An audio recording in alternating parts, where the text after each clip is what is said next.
Sejam bem-vindos, eu sou Rafael Marcolin e vou apresentar hoje mais um episódio sobre a história de grandes jornalistas que atuam aqui na Baixada Santista. E hoje eu tenho o prazer de receber a grande jornalista e professora Denise Beatriz Pires. Denise, primeiramente, boa noite e obrigado por ter aceito o nosso convite. Muito obrigada, Rafael Marcolin, pelo convite, né, por vocês todos estarem aqui, o pessoal da produção, né, a professora Wanda também, e o professor Robson, que eu já conheço bastante tempo, e eu fico muito feliz de estar aqui de novo nessa casa que sempre me acolheu. Bom, para quem ainda não conhece a Denise, claro, vai conhecendo aos poucos durante a entrevista, mas eu vou começar citando um pouco do currículo dela para o pessoal já ir se familiarizando, né? Então a Denise, ela hoje é assessora de imprensa, né? E ela trabalhou na EPTV, que é uma afiliada da Globo em São Carlos, né? Também trabalhou aqui na Santa Cecília TV, no Caderno Regional, como apresentadora do telejornal aqui da casa e também como coordenadora de jornalismo, além de ter trabalhado também no programa Esporte por muito tempo, que é um programa de esportivo, né, um programa esportivo no horário da noite aqui da casa. E hoje a Denise atua como assessora de imprensa na Secretaria de Educação de Santos, né? E aí já uma outra vertente e tudo mais. E Denise, antes de começar tudo, eu queria começar assim com a primeira pergunta. Ao longo da sua carreira, se você acompanhou grandes transformações dentro da mídia, né? E eu queria saber como você percebeu essas mudanças durante o tempo, porque às vezes o tempo vai passando e a gente não percebe que certas coisas vão mudando. E eu queria saber como você percebeu essas mudanças e de que forma você acha que elas impactaram no jornalismo regional. Olha, eu comecei a minha carreira ainda na faculdade, né? Eu fiz a faculdade entre 90 e 93, né? Então há muitos anos, e eu me lembro que na faculdade a gente usava máquina de escrever. Então a gente escrevia, né, na máquina de escrever, e eu cheguei a ser monitora de um produto que chamava Agência Facos. Na época que eu fiz a faculdade, a gente só tinha a faculdade de jornalismo aqui na Unisantos, só a Facos. Não tínhamos aqui na Unisanta ainda. E aí a gente fazia o Agência Facos, eu era monitora do Agência Facos, e eu me lembro que os meus colegas, que aí eu já estava no segundo ano e tudo, eles digitavam, né, datilografavam a lauda, e nós, 2, 3 monitores do Agência Facos, a gente ficava num computador que ficava dentro da secretaria da faculdade, e a gente digitava todas as matérias para que elas pudessem ser digitalizadas depois. Então, assim, disso para o que a gente tem hoje, foi uma mudança muito grande. E eu me lembro também que quando eu cheguei na EPTV, em 96, mais ou menos, 1996, eu me lembro que eles estavam colocando um outro piso na redação, para colocar cabeamento por baixo para instalar os computadores. Porque também era máquina de escrever, na época que eu cheguei na IPTV. Eles estavam instalando os computadores para a gente ter o teleprompter. Então, assim, é muita diferença. Da época que eu comecei para hoje, é muita diferença.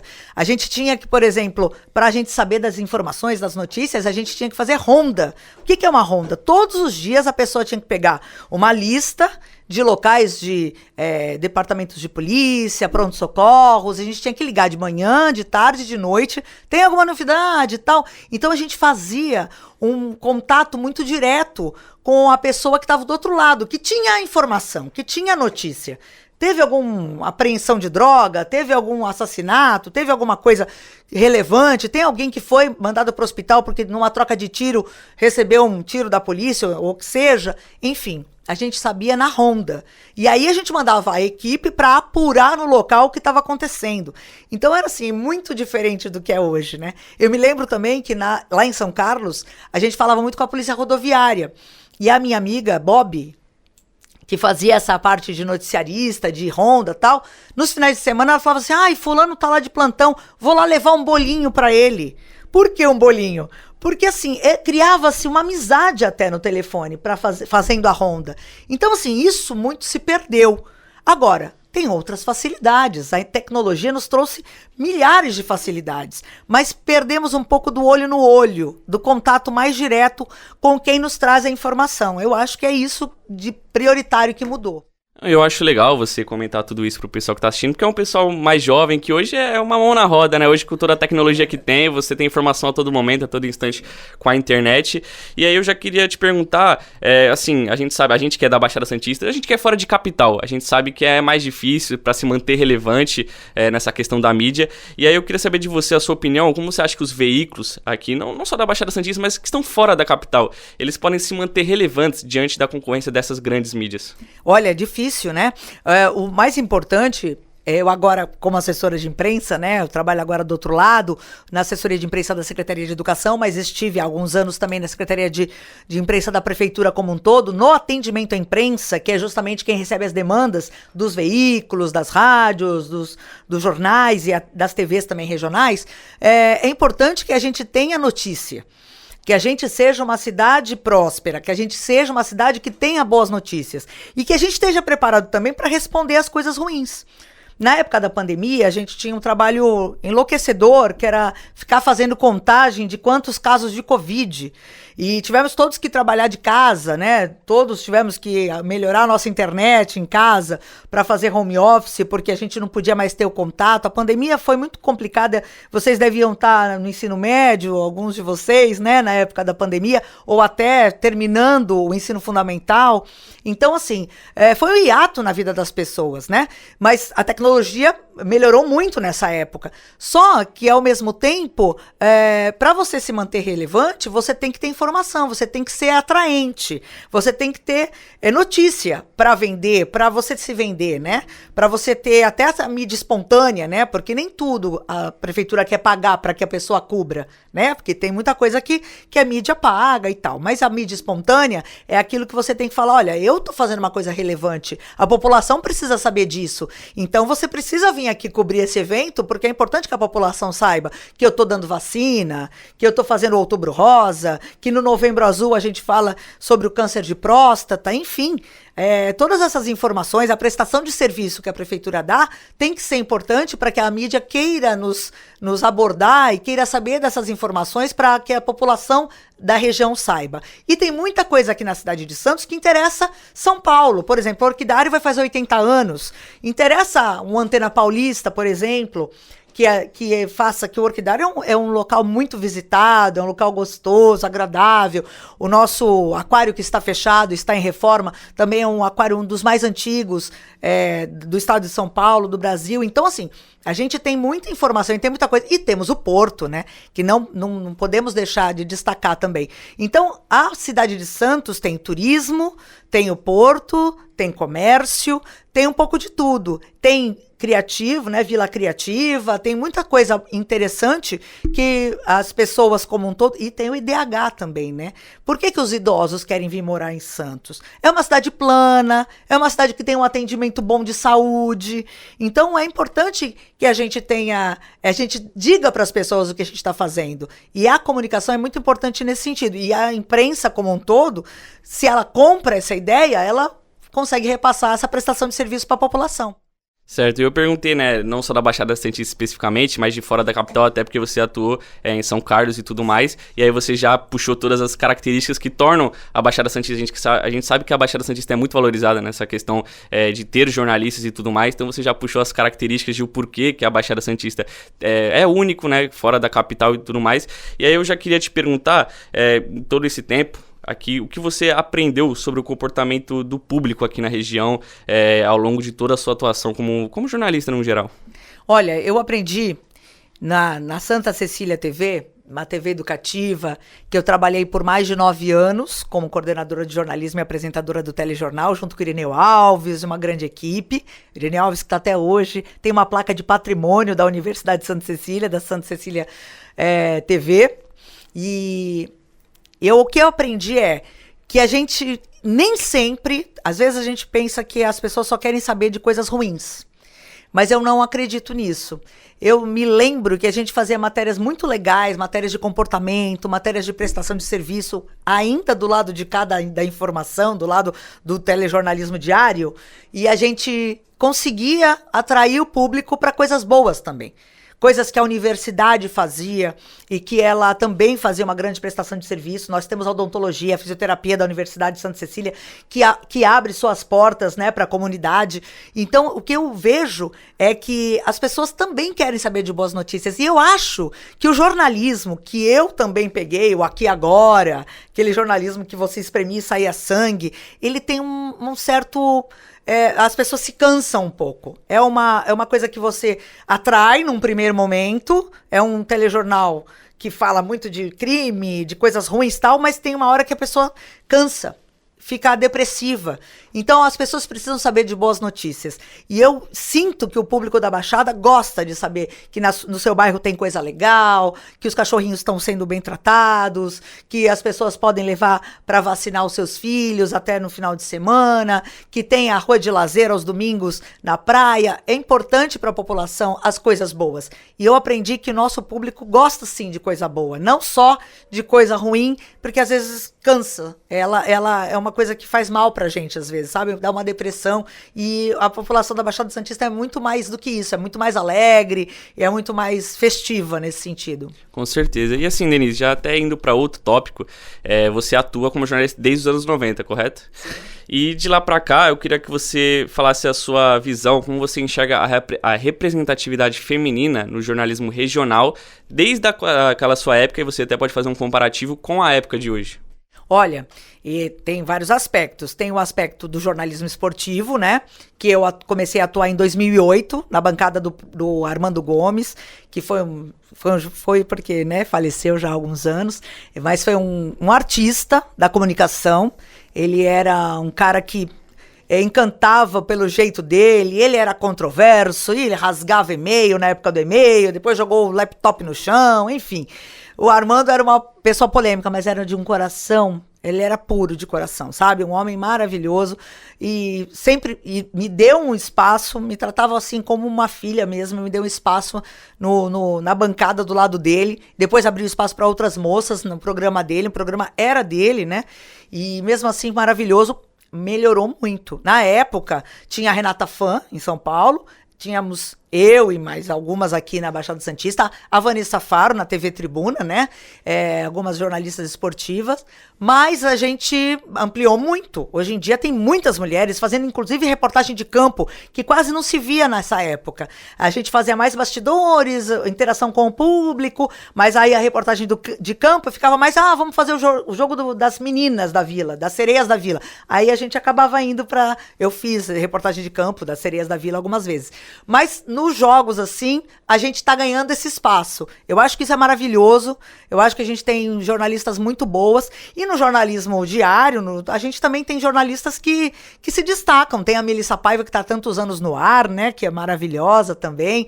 Tem muitas meninas que nos representam mesmo. Eu acho que é uma qualidade muito grande. Eu acho, inclusive, que a gente vê nos bancos do jornalismo, das universidades, muitas meninas fazendo jornalismo, até mais que meninos, né? E isso reflete mesmo essa coisa de querer contar histórias, né? As moças gostam de contar histórias. E os meninos normalmente vêm mais pelo lado esportivo. Mas as moças, as meninas também, hoje em dia, também querem essa fatia, né? Não querem só fazer o jornalismo investigativo ou jornalismo de moda, querem essa fatia do jornalismo esportivo também, que a gente tanto ama, gosta, e a gente está representando bem, eu acho. E assim, já puxando um gancho dessa questão da mulher no jornalismo, se você puder contar algum perrengue que você passou pela questão só de ser mulher, se você puder contar alguma coisa, alguma história que aconteceu. Aconteceu.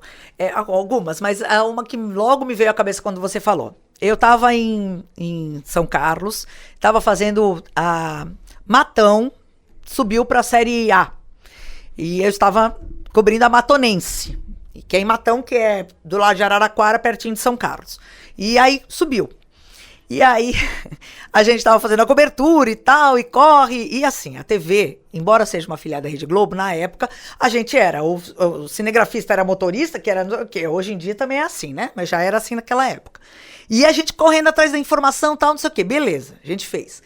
Aí a gente precisava, eles comemoraram em campo e tal, e eles entraram nos vestiários, os jogadores. E a gente precisava passar pelo vestiário para chegar no lugar onde ia sair o carro o caminhão do bombeiro com os moços em cima, lá, os jogadores de futebol e tal. E aí eu precisava passar. Só que é interior de São Paulo, além de tudo, né? E eles ficavam assim, eu falei, fica tranquilo, não vou olhar nada não. Deixa, eu preciso passar. Aí eles ficaram meio assim, e eu passei correndo, eles de toalha, se arrumando. Falei, eu preciso passar. Passei, a entrevistei depois do lado de fora e tal. Então, assim, tem essas coisas, né? Esses perrengues. Eu me lembro de escutar Isabel Tanese, quando eu estava na faculdade, falando de uma coisa parecida. Antigamente, os jogadores davam entrevista no vestiário. No vestiário. Não tinha sala de imprensa, eles não tomavam banho e iam depois para a sala de imprensa. Acabava o jogo, todo mundo entrava no vestiário, porque não são homens que cobriam. E a Isabel Tanese, nessa época, ela também tinha que cobrir. E aí ela falou que ela tinha muito preconceito nesse sentido. Mas isso em 1980 e tanto, né? 90. E ela deu uma entrevista uma vez pra gente na faculdade falando disso. E anos depois eu passei por algo parecido. Então, assim, tem esses perrengues.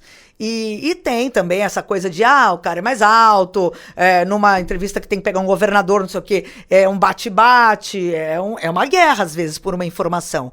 Agora, hoje em dia, eles estão mais, né, estão fazendo aquela coisa mais, colocando no quadradinho, fazendo todo mundo colocando o seu microfone, cada um tem o seu horário de fazer pergunta, mas nem sempre foi assim. Teve muitas vezes que você teve que ir pra guerra mesmo para conseguir uma informação. Hoje, uma pessoa dá uma informação, cai na internet, todo mundo duplica, triplica aquela informação, então fica mais fácil. Uma pessoa apura e todo mundo fica sabendo. Antigamente não era assim. Tinha que sair o jornal do dia seguinte para você saber o que aquele repórter tinha conseguido de furo. Né? Então mudou bastante também. E seguindo nessa linha de história, a gente falou já do perrengue. Agora vamos falar de coisa boa, como você disse, no jornal não dá pra falar só de coisa ruim, né? Não. Então vamos falar de coisa boa. Agora eu queria saber de você qual que é a história mais marcante que você tem dentro do jornalismo. Pode ser fora da questão regional, mas se puder ser do regional, melhor ainda. Sim. Olha, coberturas de eleições. A Santa Cecília tem uma... Eleição e carnaval. Nós temos, a Santa Cecília TV... Tem duas grandes características. Desde que começou, ela faz o carnaval em 97, desde que ela virou de TV Litoral para Santa Cecília TV, ela cobre o carnaval de Santos. Então as coberturas de carnaval eu adoro. E eu sempre ficava na concentração, nas coberturas ao vivo. Porque eu gostava daquele, né? Meu Deus, eu vou entrar na avenida. Eu tô com o meu samba na ponta da língua. As minhas baianas estão maravilhosas, as minhas fantasias estão em ordem. E às vezes não era assim, às vezes, a minha aula tinha que ter 50, tá com 30, tá com 20, vou perder ponto. Toda essa loucura que é a concentração de um carnaval antes do desfile das escolas de samba. É fantástico, é uma delícia, não tem como descrever. Então, era sempre um ponto marcante na minha carreira. E a cobertura das eleições, porque as eleições também é um marco, a cobertura da eleição é um marco na Santa Cecília TV também. A gente passava 6 da manhã, eu entrava 6 da manhã e saía 00:30 nesse dia. E desde as 6 da manhã à 00:30 a gente estava praticamente no ar todo dia, 24 horas. E a gente fazia o externo, depois a gente entrava no estúdio, eu, Irineu, os comentaristas, para falar da boca de urna, de quem que estava ganhando, quem estava na frente, nas eleições regionais e nas eleições majoritárias também. Então, o que acontece? É um momento da cidadania. É um momento em que cada um de nós tem direito a um voto. E é onde a gente é mais igual. E a democracia é lindo por causa disso. E eu sempre me emocionava nas coberturas de eleições, porque eu falava, cada pessoa está aqui exercendo o seu direito de vir aqui votar. E tinha gente que não dá valor, tem gente que não dá valor para isso. E eu sempre dei muito valor. Eu nasci em 1971.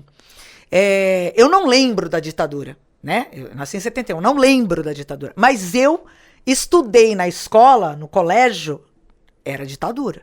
Eu tinha aula de OSPB, de educação moral e cívica. Eu tinha aula de algumas matérias que eram impostas pelo regime militar. Então a gente foi criado num negócio meio nebuloso.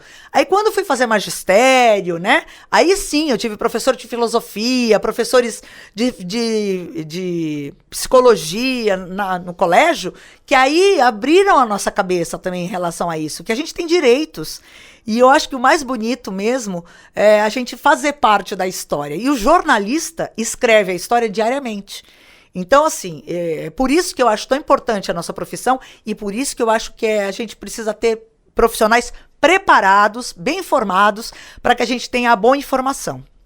Certo. E, Denise, partindo um pouco do que você faz hoje agora, porque hoje você é assessora de imprensa, né, da Secretaria de Educação de Santos, e assim, hoje a gente fala que assim, o jornalista ele tem que saber fazer um pouco de tudo, né? Ele tem que ser um cara completo hoje para estar bem no mercado, mas a gente sabe que você ser assessor de imprensa é uma coisa, você ser apresentador, repórter é outra, editor é outra, enfim. E aí eu queria saber quais são os desafios de você ter uma comunicação assim pública com ética e transparência.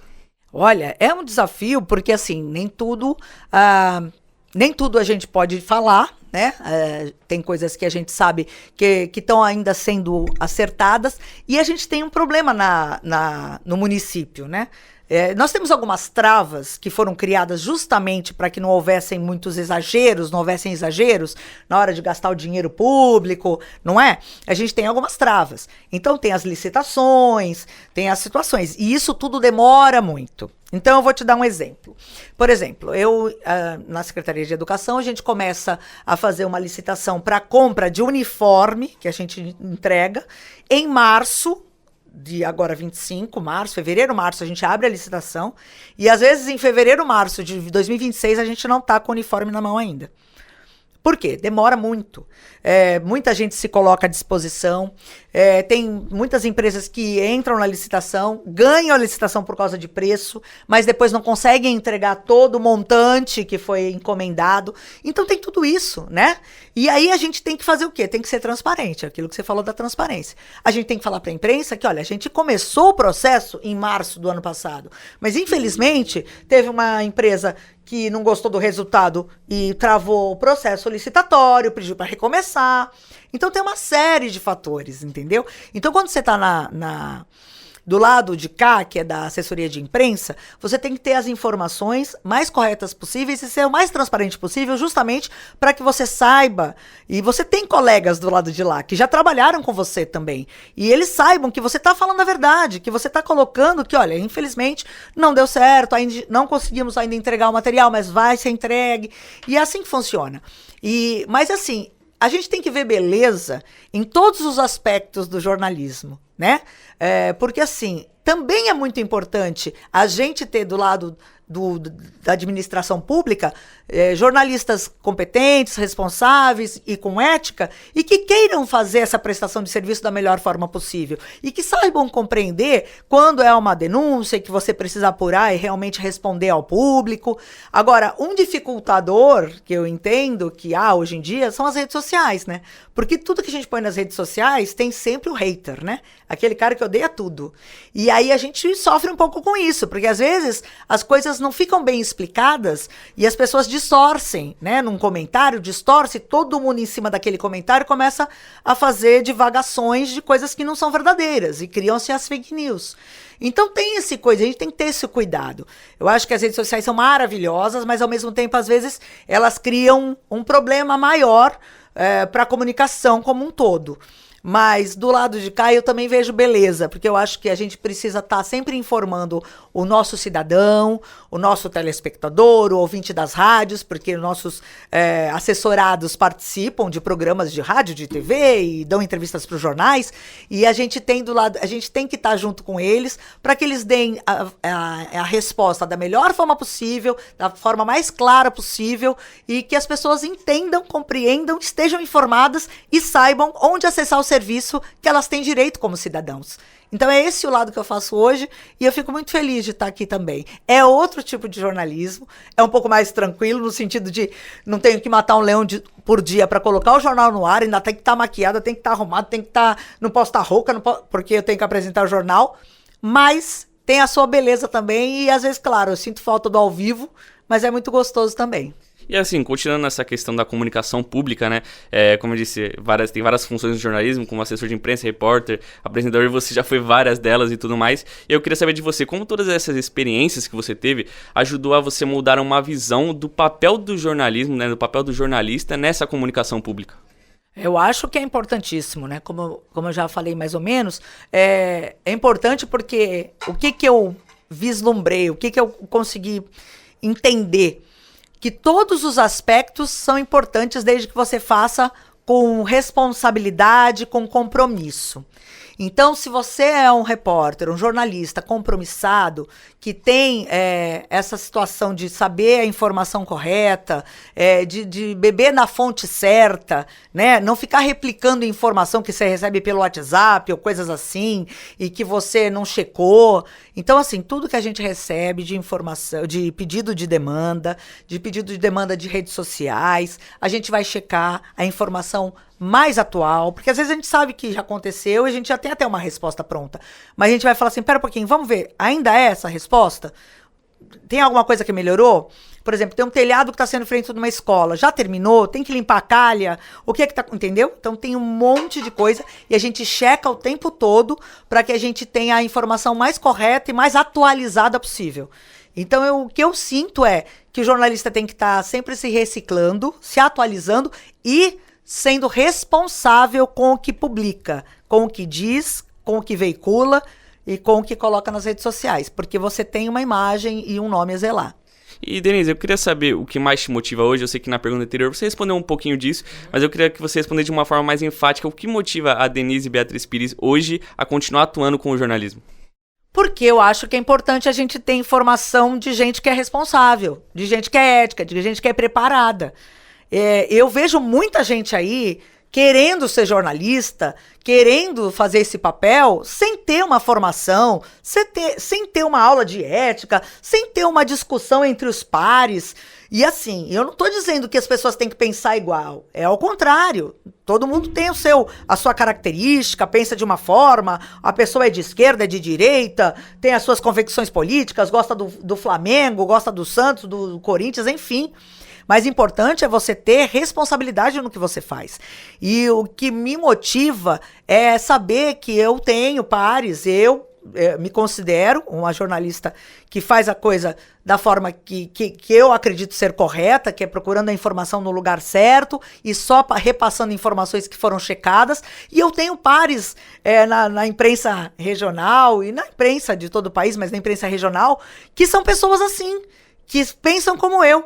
Eu, por exemplo, eu trabalhei com a Sônia Blota, que é da Rádio Bandeirantes e que está na França. Ela foi minha colega na IPTV. Começo de carreira dela foi comigo lá na IPTV em São Carlos, na Rede Globo. Então, assim, a gente tem muito conhecimento, conhece muita gente, já entrevistou muita gente e ela continua fazendo um trabalho belíssimo. E eu tenho orgulho de ter sido ali colega dela, amiga dela, nos bancos ali da IPTV. Aprendemos muita coisa juntas. E é isso, eu acho que o que me motiva é isso.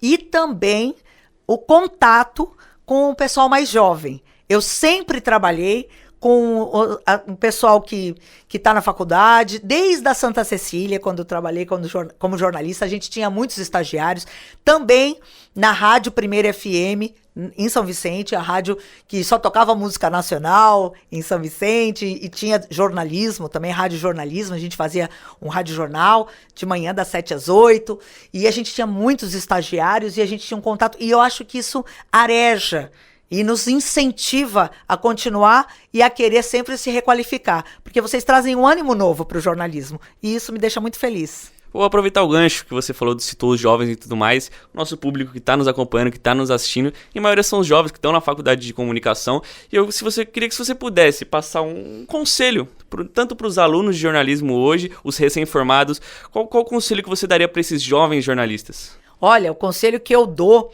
é que vocês estejam sempre atentos e preparados para as mudanças, porque assim como aconteceu comigo, que de 90 até hoje já passei por internet, digital, eu tive aula de videotexto na faculdade. Antes, o pai da internet, não tinha internet, era videotexto. Então, assim, muitas coisas mudaram nesses 30 anos, 35 que eu tenho de formada. Estejam preparados para as mudanças, queiram se requalificar, leiam, escrevam, estejam antenados às notícias, às informações, procurem em vários canais diferentes para ver se aquilo é verdade.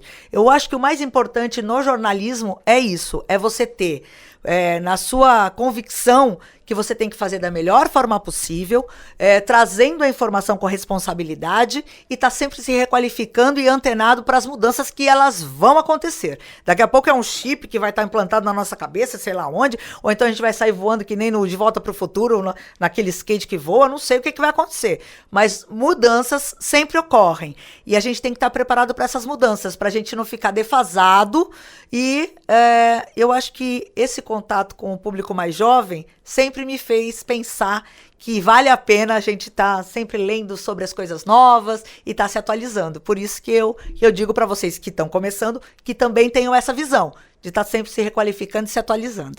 Denise, infelizmente está acabando o nosso tempo, ficaria horas aqui nesse bate-papo. Queria te agradecer novamente por ter aceito o nosso convite. Espero que você tenha gostado também de estar aqui presente, ter essa entrevista, gostou das perguntas e tudo mais. E antes de terminar, vou agradecer aqui também o pessoal, todo mundo que participou do painel, vou citar um por um aqui.